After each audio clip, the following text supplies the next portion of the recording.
We did a story out of Philadelphia the other day about racial hostility in some of its purest forms.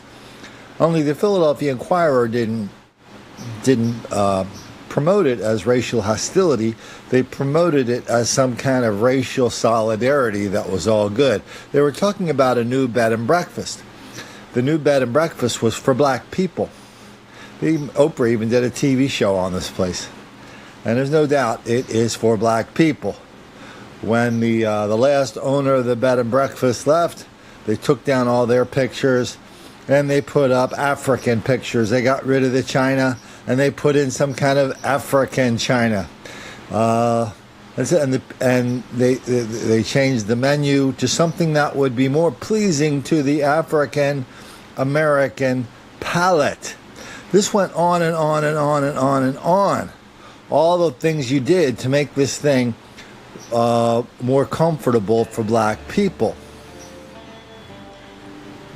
But as you read down, you keep asking, well, why are they doing this? And it comes to the reason, of course. And the reason, of course, is that black people are relentless victims of relentless white racism all the time, everywhere. That explains everything. And in this case, the guests and the owners of the place pretty much agreed that, when they go to a regular hotel out on the road, here, there, or everywhere, well, black people are just not made to feel welcome. We see that in dozens, hundreds of these videos where something happens and there's always some mind reading going on. So what happened between you and that white person? Well, I didn't like the way they were looking at me. I didn't like what they were thinking about. I didn't like the way they were benefiting from 400 years of slavery. And there's always some crazy thing going on that the white person is not even aware exists until it happens.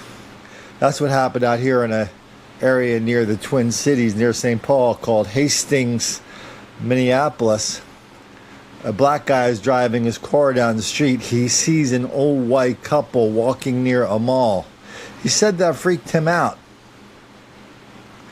He said that freaked him out.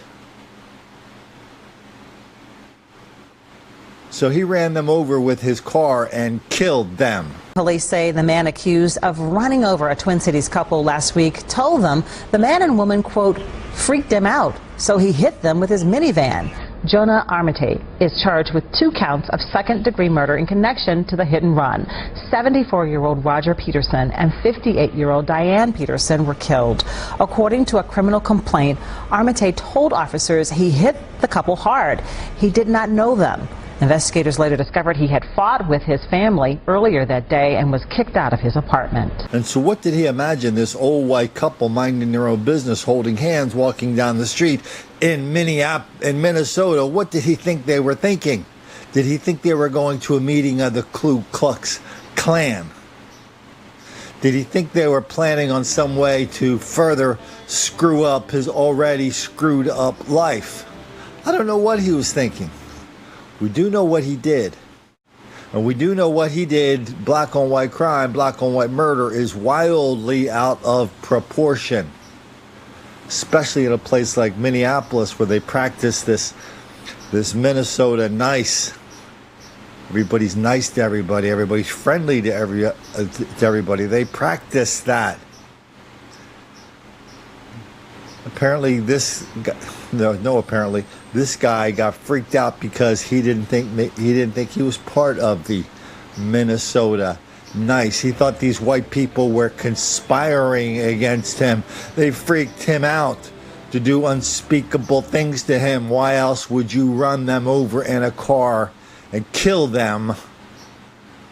And why would so many people in Minneapolis and Minnesota refused to connect the dots, other than they just did not want to make the black kids angry?